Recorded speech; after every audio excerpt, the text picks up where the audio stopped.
Welcome to the second in our series of question and answers. The way this works is you can ask me a question on my Facebook group, the Dog Guru Connect, and then I will answer it via video. I'll tag you when it's up on YouTube and you can come watch it whenever you want. So today's question comes from Sasha, who lives on a small holding and has 3 large breed dogs.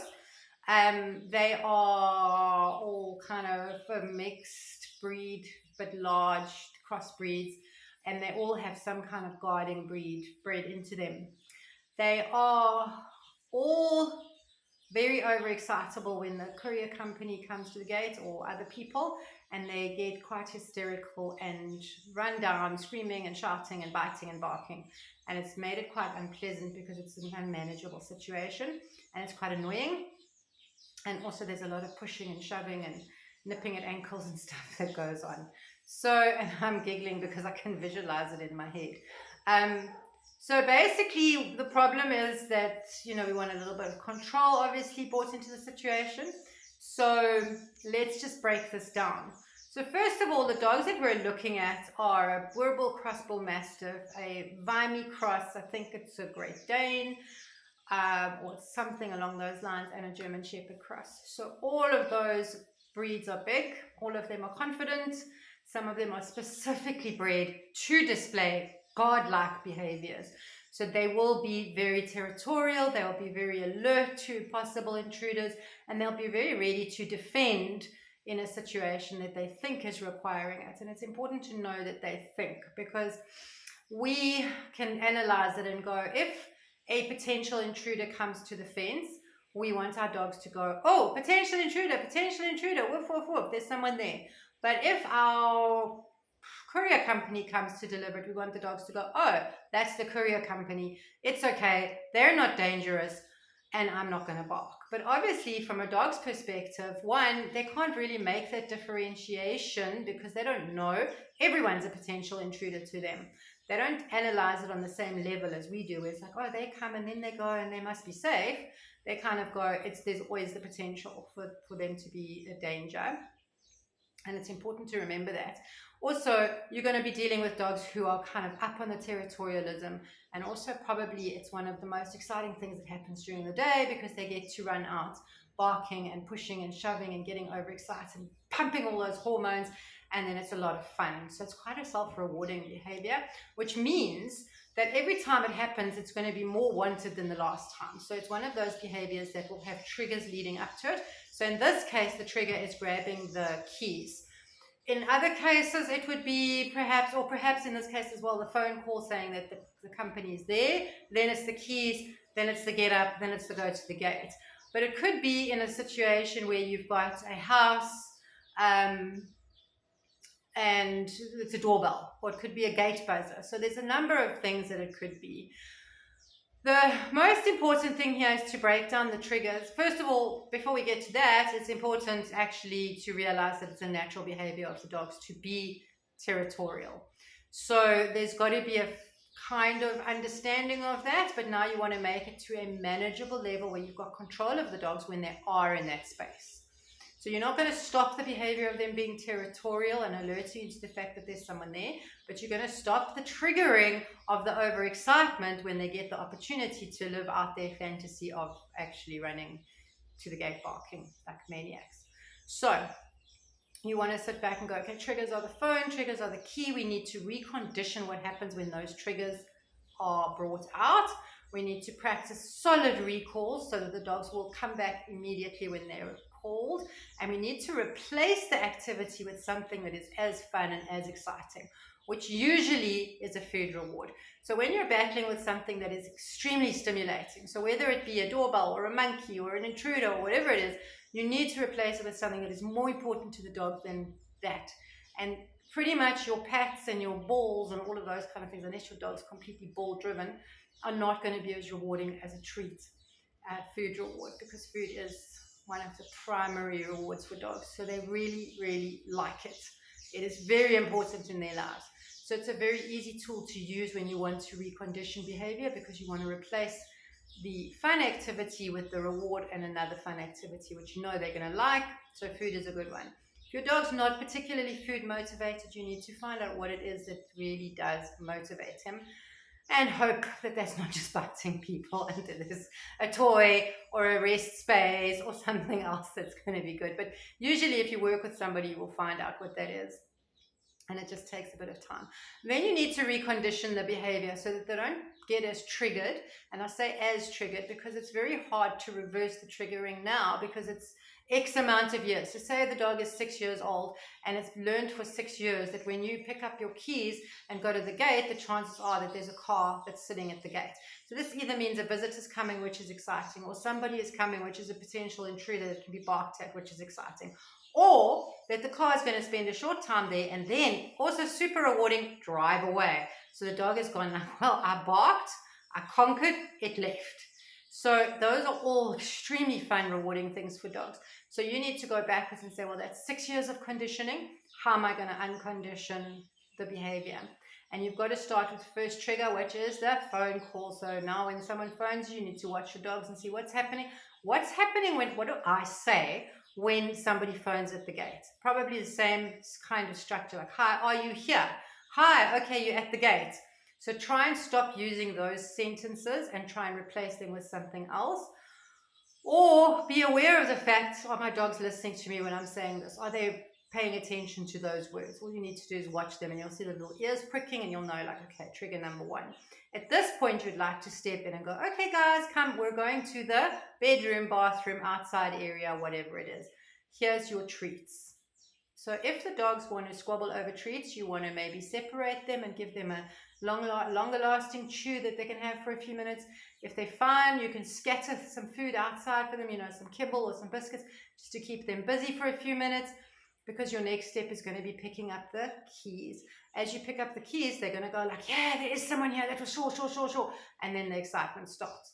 So now what you're going to do is practice your reconditioning at home, picking up your keys, replacing it with a behavior. So every time the keys are picked up at home, now there's no one at the gate. So this is a pretend exercise. So you just pick up your keys and then you go, right, let's do a sit and a biscuit. So you call the dogs to you, sit, biscuit, treat. So you really want to go keys, sit, biscuit, treats, keys, sit, biscuit, treats. And you do this many, many times. So you can do it 5, 6, 10,000 times during a day. As quickly as you want it to be reconditioned, the more times you need to do it. And you do need to put the effort in here, because otherwise it's simply not going to work. There's no magical cure, unfortunately, for reconditioning this behavior. So you want to take it, recondition. I would personally get the dogs to sit with me, look at me, pay attention to me. And then I would replace the next behavior, which would be going outside, with either putting them into a safe space where they cannot run out like lunatics, so into a room or into crates, or if you've crate trained them, or outside into the back garden, or whatever area you can think of where you can put them safely, where they're going to be out of the way, so that they physically cannot perform the next step for them. Notice of warning here, if your dogs are very bristly with each other and have a history of fighting, this could be a time of redirected aggression. So if you think that's going to happen, or you see that happening, you need to work through that. So if I was doing a behavioral consult with somebody and the dogs had a history of being a little bit bristly, I would recommend separating them for this phase. So one in one room, one in the other room, or whatever. But if they're fine with each other and they're chilled, you can put them all in the same room together. You definitely don't want them making you join into the fray. So pushing, fighting, nipping, biting you. It's really unacceptable, because that could obviously be dangerous, but maybe not to you, but to another person. So they might push an older person down, or they might hurt a kid, or they might just do something one day and it gets a bit out of hand and you end up in a sore situation. So that should never happen. So you really need to work on that phase. So I would also take up the keys, pick up the treats, have the treats in your hand, have the keys in your hand, and maybe just walk around the garden arbitrarily for 10 minutes and feed them in a certain position. So you pick a spot in the garden and you go, okay, I picked up the keys, now we're all going to go stand under the tree and have a treat. Then we're going to come back inside and settle down. So you want to break that, the keys being a huge trigger every single time.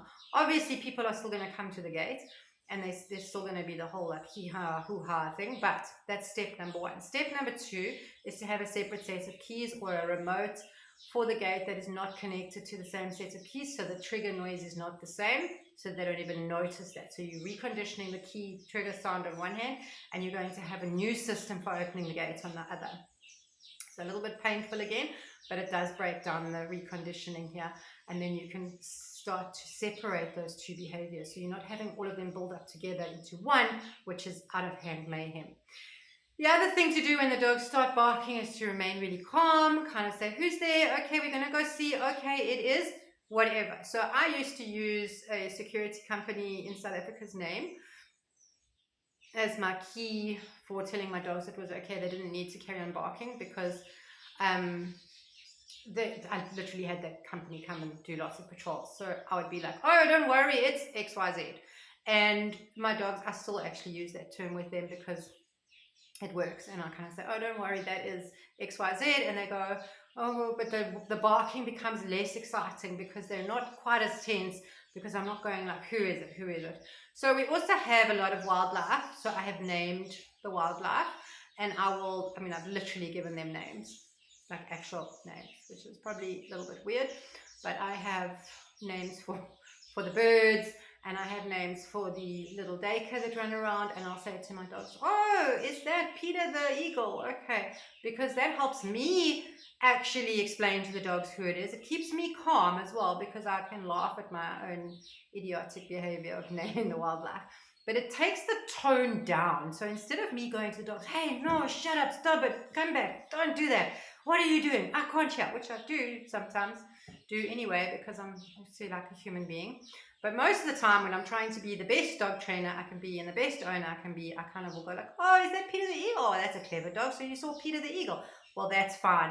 And that kind of takes the stress away and it stops the overexcitement. And it's quite an important part. So you would then name it, oh, here's the courier company. Yay, good dogs. Thanks for telling me. Okay, I'm going to go do this. You guys wait in the bedroom. I'll be fine. I'll come back. And then you've got the space to go and work through that while they are stopping the behavior from getting worse and worse and worse. So you're going to do the 3 points of change here. So changing the triggers, teaching the dog something else to do in place of just running around in mayhem, especially when it comes to running around and nipping and pushing and getting over the top. And I would definitely kind of consider putting them somewhere quietly with something else to do. So a couple of treats, whatever it is. And you can, over time, build that out to a longer time and give them the treat when you come back. So now you've been in the room. I managed to get my parcel. I've put everything down. Here you can have your treat and calm down. And the dog will eventually start to associate the triggers with something different happening, not just barking like crazy. And you're not being negative then about them barking at an intruder because you're separating the process. So when there is somebody dangerous around and the dogs do bark, you can go, okay, this is now a more serious time for me to go and investigate. I hope that makes sense. I'll talk through this again if you have any more questions. And I hope that it all helps a little bit, and I hope it helps you to understand how dogs think a little bit more. Everything that I've said would be easier if you worked with a trainer, obviously, because it is a process, number one, and there's little nuances throughout. Number two, this is something that you actually have to train. So you actually have to put the time in to do this, and it's not a once-off behavior because you are reconditioning a behavior, and that could take a really long time. It really could. That is why I like to put the dogs in a room because it gives you the space to actually function while you're reconditioning them in a realistic setting and get on with life. So I hope that's been really helpful, and I hope that this video is not too bad because the lighting's been a bit strange and it's all still new, but we'll get there. And yeah, I look forward to hearing more questions and having my brain pick some more. And yeah, please like, subscribe. Well, yeah, that's the new thing for subscribe and share. Subscribe. Please like and subscribe and share my videos. And if you don't like them, well, sorry. I hope you do.